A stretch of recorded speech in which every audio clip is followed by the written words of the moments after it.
Listo. Hola, profe, buenas tardes. Ahorita pues vamos a sustentar nuestro examen. Nosotros somos Omar Centeno y Nicolás López. Nosotros escogimos el ejercicio de press de banca.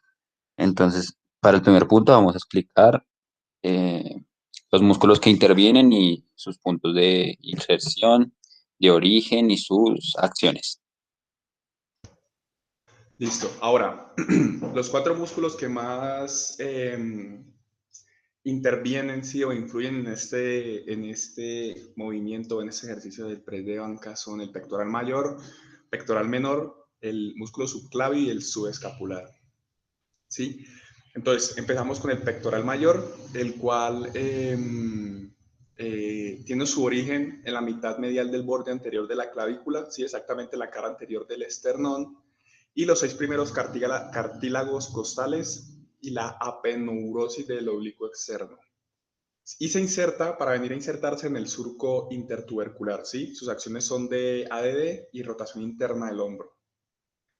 Seguimos con el pectoral menor, que tiene su origen en la apófisis coracoides de la escápula y se inserta en la tercera, cuarta y quinta costilla, exactamente cerca de sus cartílagos costales. Sus acciones son báscula de la escápula. Ahora, el músculo subclavio tiene su origen en la unión de la primera costilla con el primer cartílago costal y viene a insertarse en la cara inferior de la clavícula. ¿Sí? Sus movimientos o acciones de anteversión de la clavícula. Y concluimos con el subescapular, que tiene su origen en la fosa subescapular, perdón, para venir a insertarse en el tubérculo menor del húmero. ¿Sí? Sus acciones son de rotación interna y ADD del hombro. Sí.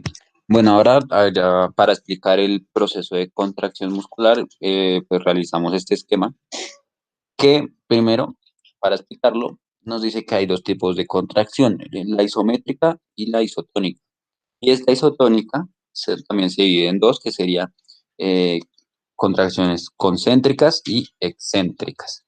Bueno, ya para eh, describir cómo es que actúan sobre el músculo esquelético, entonces toca decir que estas se conforman por haces que a su vez las conforman fibras y después están conformadas por miofibrillas. Las miofibrillas se dividen en filamento grueso y el delgado. El grueso viene a ser la miosina y el delgado la actina.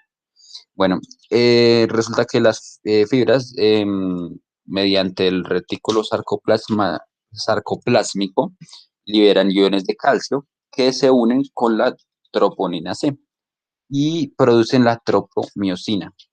Esto permite que la cabeza de la miosina eh, se junte con la actina, gracias al ATP, ¿no? Esto es posible mediante el ATP. Este proceso va a generar la hidrólisis y por último se va a desencadenar el fosfato inorgánico con ADP. Luego, esto es un proceso como circular, entonces después de que esto ocurre, la cabeza de miosina se vuelve a desprender de la actina y así es como ocurre el proceso de contracción muscular, en este caso para el ejercicio de press de banca.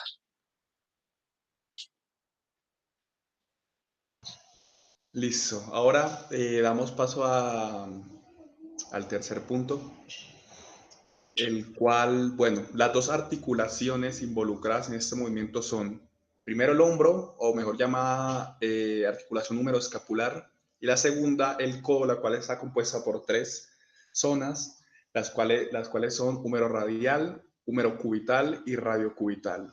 ¿Listo? Entonces empezaremos abordando por el hombro, en donde la cual, pues, superficie articular básicamente es la cabeza del húmero que se inserta en la cavidad glenoidea de la escápula, ¿cierto? Tipo de articulación es diartrosis y sus grados de libertad de movimiento son flexión a 180 grados, una extensión a 45 grados y hay rotación externa e interna a 90 grados. Ahora pasamos al codo y comenzaremos con su superficie articular húmero radial, que viene siendo, como la misma palabra lo dice, húmero y radio. En el húmero exactamente el cóndilo o el capítulo del húmero, y en el radio vendría siendo la cúpula o la cabeza radial. Sí, bueno, ahora, perdón, a la sección húmero cubital vendría siendo, como la misma palabra lo dice, húmero y cúbito, en donde el húmero tendría la tróclea humeral, la fosa coronoide y la fosa olecraniana. Mientras que en el cúbito sería el olecranon y apófisis cricoides. Y por último, la zona radiocubital, que viene siendo tanto el radio como el cúbito, y en el radio tenemos lo que es la circunferencia articular de la cabeza del radio, y en el cúbito la escotadura radial del cúbito. Ahora, ¿qué tipo de articulación trae? Pues presenta tres tipos, viene siendo troclear, trocoide y en artrosis esférica. Sus grados de movimiento vendrían siendo de extremo distal húmero, extremos proximales del radio cúbito. Entonces, en movimientos tiene dos grados de libertad, ¿sí? Flexo-extensión y tanto pronación como supinación. Y 20 grados entre el eje del brazo y el antebrazo en extensión completa. Listo. Ahora, para explicar cómo se da la circulación pulmonar, entonces podemos observar este esquema que, que da a entender cómo se da. Para explicarlo, entonces tenemos que la arteria pulmonar, que es una arteria que proviene del corazón, esta pues se divide en dos y es la que permite que al corazón le llegue sangre y también a los pulmones. Bueno, entonces, en los pulmones lo que pasa es que la sangre que recorre pues el cuerpo va recogiendo oxígeno hasta llegar a los pulmones y allí se elimina el dióxido de carbono. Y ya después la sangre que vuelve a ingresar al corazón, pues esto es posible mediante las venas pulmonares. Entonces acá en el esquema pues se describen, se puede ver bien, eh, siguiendo las flechas que indican más o menos el recorrido que llevaría la sangre para este proceso.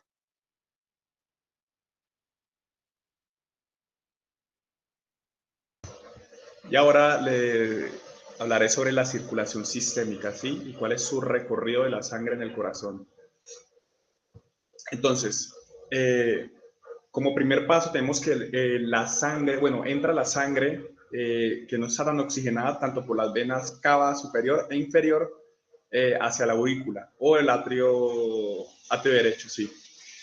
Su segundo paso vendría siendo que de la aurícula derecha, esta pasa al ventrículo derecho pasando por la válvula tricúspide. Luego de esto, pues del ventrículo derecho pasaría al tronco pulmonar a través de la válvula pulmonar. Después vendría que del tronco pulmonar se va hacia las arterias pulmonares, ¿sí? Tanto izquierda y derecha, y luego es hacia los pulmones. La sangre que ya está oxigenada regresa por las cuatro venas pulmonares, ¿sí? Las dos izquierdas y las dos derechas. Y de estas cuatro venas pulmonares entra a la aurícula izquierda y seguido a esto pasa al ventrículo izquierdo a través de la válvula mitral. Del ventrículo izquierdo pasa a la arteria aorta por medio de la válvula aórtica y cuando ya está en la aorta, pues esta lo que hace es distribuirla hacia todo el cuerpo.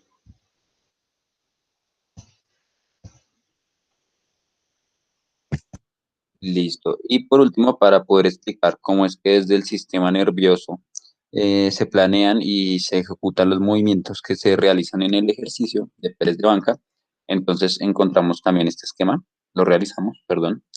Y bueno, tenemos que los movimientos pueden ser voluntarios o involuntarios. Los involuntarios se dan de manera inconsciente y se es producido por los nervios. En cambio, los voluntarios ya tienen un objetivo que es el tipo de movimientos que se realizaría para este ejercicio, es decir, que son a conciencia. Eh, ya como tienen un objetivo motor, el proceso que se realiza para poder realizar los movimientos es que primero el cuerpo no, genera energía física. Esta energía física se traspasa a la corteza motora. y de la corteza motora se genera la información neuronal. Después de esto es posible la sinapsis neuronal, que es un proceso donde las neuronas transmiten información hacia el tronco cerebral. Y ya el tronco cerebral es la información en cuestión de milisegundos, es muy rápido, pasa a la médula, que a su vez traspasa eh, lo que, la orden, ¿no? La orden a los nervios y de los nervios a los músculos. Y de esta manera es posible que se puedan realizar los movimientos. Este proceso es continuo, por eso es que está de manera como que fluye, ¿no? Y ya por último, pues quedarían nuestras referencias, las que usamos para la realización del examen. Muchas gracias. Sí, gracias.